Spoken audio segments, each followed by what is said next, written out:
جس شعبے میں بھی ہماری قوم کے افراد کو اپنی صلاحیتوں کا لوہا منوانے کا موقع ملا تو انہوں نے اپنی برتری ثابت کی، خصوصاً وہ لوگ جو اپنے دیس میں سازگار حالات اور مواقع نہ ملنے کے باعث وطن سے باہر چلے جاتے ہیں۔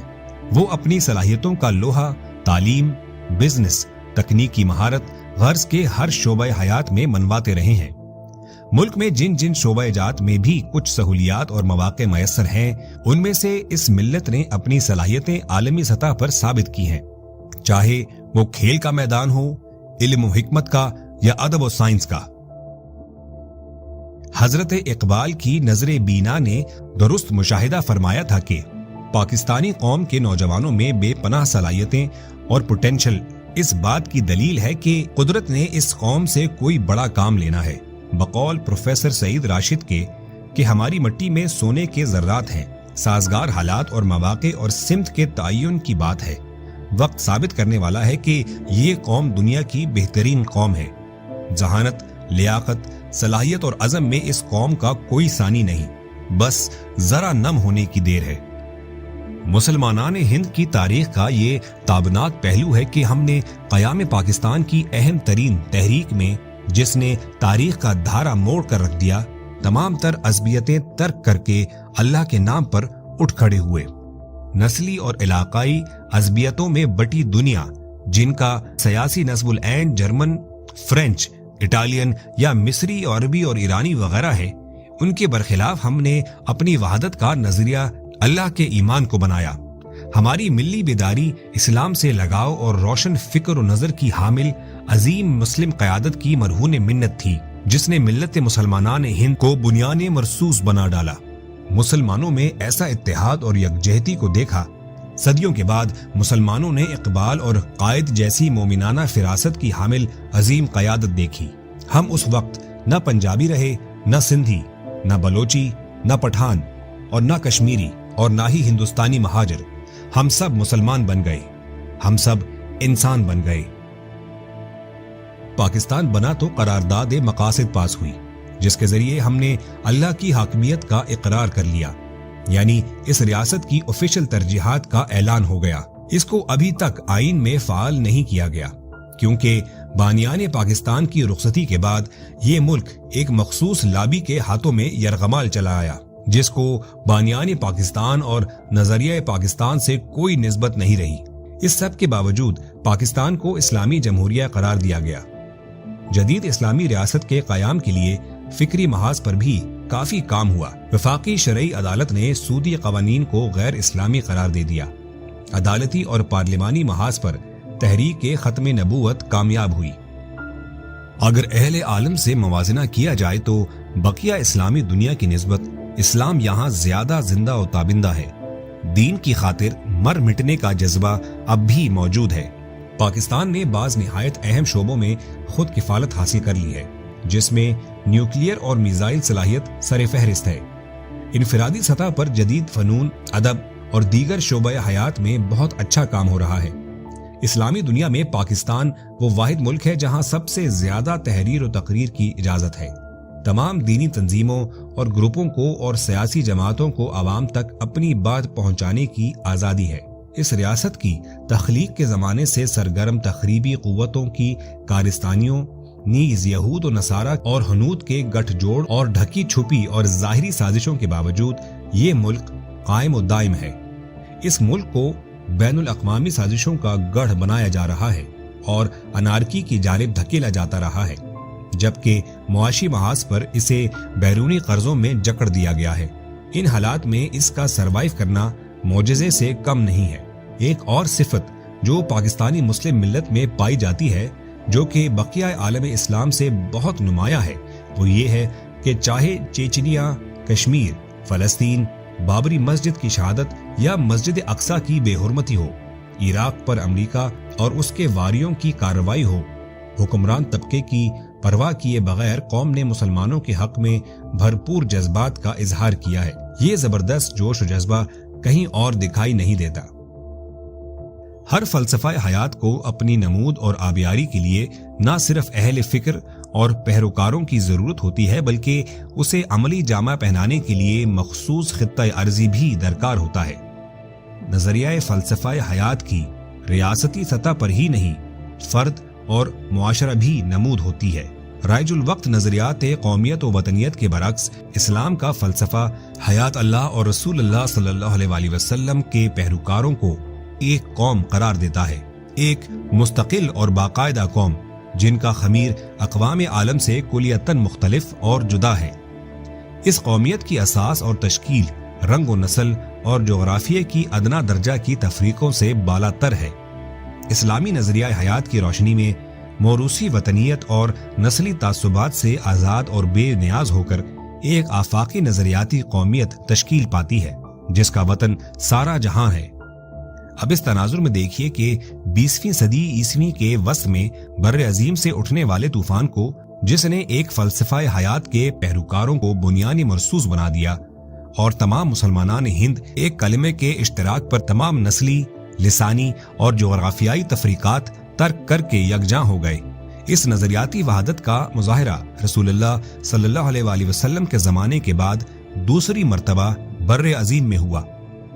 رسول اللہ صلی اللہ علیہ وسلم نے صحرائے عرب سے ایک عصبیتوں، تفریقوں اور ٹکڑوں میں بٹی ہوئی قوم کو آفاقی نظریاتی خطوط کی بنا پر قومیت کی تشکیل فرمائی تھی جو رنگ و نسل اور جغرافیائی قیود سے مبرہ تھی۔ اب ذرا تاریخ بر عظیم کی روشنی میں دو اہم فلسفہ حیات کا جائزہ لیجیے، یعنی ہنود اور مسلمان۔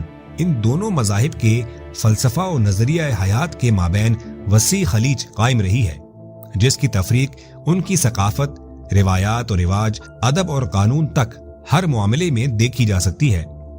ذرا غور کیجیے کہ ان دو فلسفہ حیات کے پیروکاروں آپس میں صدیوں ساتھ رہنے کے باوجود شادیاں نہیں کرتے۔ ان کے نظریات اور زاویہ نگاہ ایک دوسرے کی ضد ہے۔ ان کی جدا تاریخ اور اپنی اپنی داستانیں ہیں۔ ان میں سے ایک قوم کا ہیرو دوسرے کے لیے ولن یا دشمن کا درجہ رکھتا ہے اور ایک برائی کی علامت بن کر ابھرتا ہے۔ اسی طرح تاریخ بر عظیم کے مختلف ادوار میں لڑی جانے والی جنگیں اور ان کے نتیجے میں فتوحات اور شکستیں بھی دونوں کے لیے جدا جدا معنی و مطالب رکھتی ہیں۔ تاریخ بر عظیم میں کئی ایک مواقع پر ان اقوام کے مابین شدید کشیدگی اور تناؤ کی کیفیات کا اظہار ہوا۔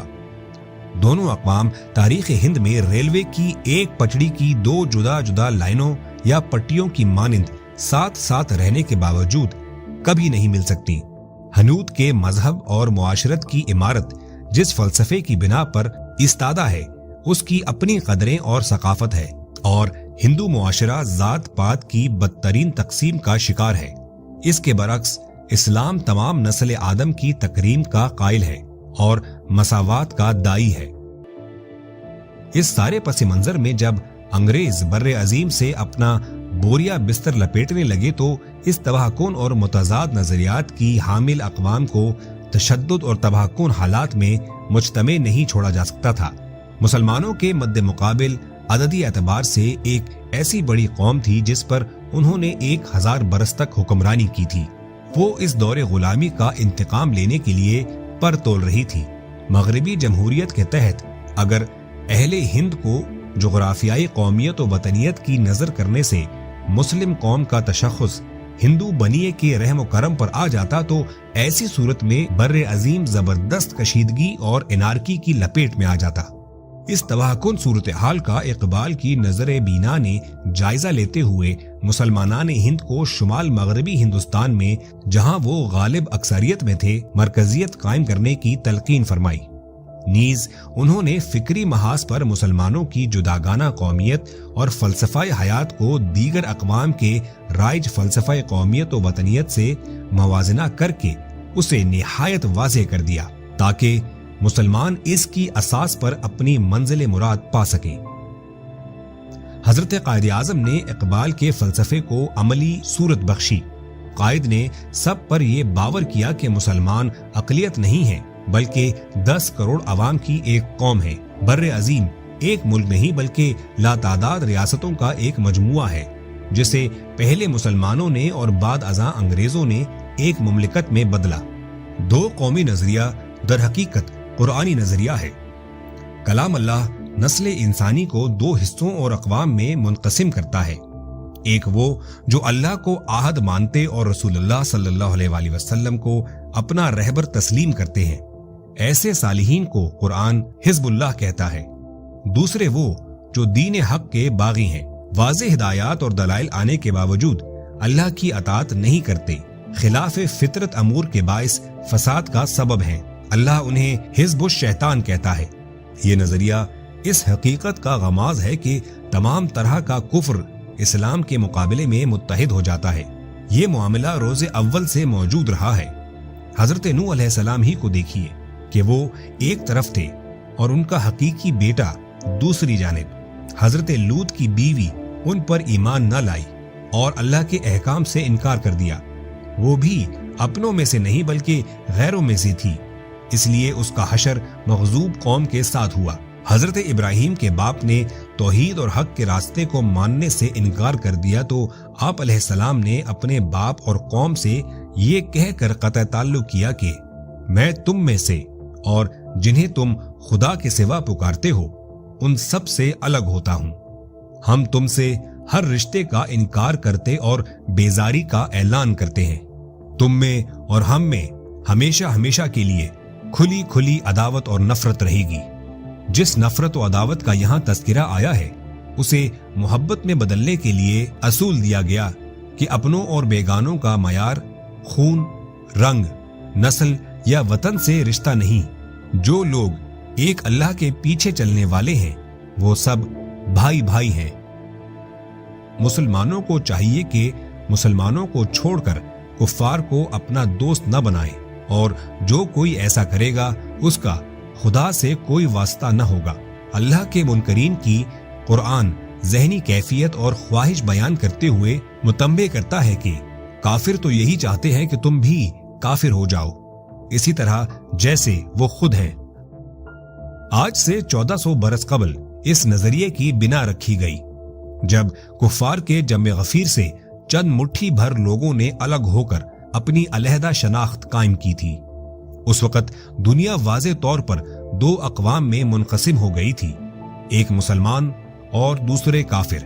آج 1400 برس کے بعد بھی یہی معاملہ عالمی صورت اختیار کر چکا ہے۔ ایک طرف مسلمان ہیں، دوسری جانب تمام کفار، چاہے کسی مذہب کے پیرو ہوں، آپس میں بے پناہ اختلافات کے باوجود گٹھ جوڑ کر لیتے ہیں۔ کفر اصل میں ایک ہی ملت یا قوم ہے۔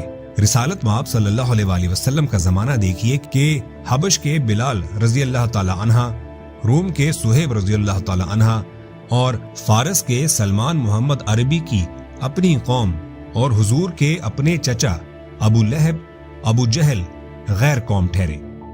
جنگ بدر میں چشم فلک نے یہ نظارہ کیا کہ حضرت ابو بکر ایک جانب اور ان کا بیٹا دوسری جانب، حضرت خدینہ ادھر اور ان کا باپ عتبہ ادھر، حضرت علی ادھر تو ان کا بھائی عقیل ادھر، حضور علیہ الصلوۃ والسلام خود ایک جانب اور ان کے مقابلے پر حقیقی چچا عباس اور داماد العاص دوسری جانب تھے۔ میثاق مدینہ کے اختتامی الفاظ میں آپ صلی اللہ علیہ وسلم نے فرمایا، مسلمان دوسرے لوگوں یعنی کفار و مشرکین کو چھوڑ کر سب ایک قوم ہیں۔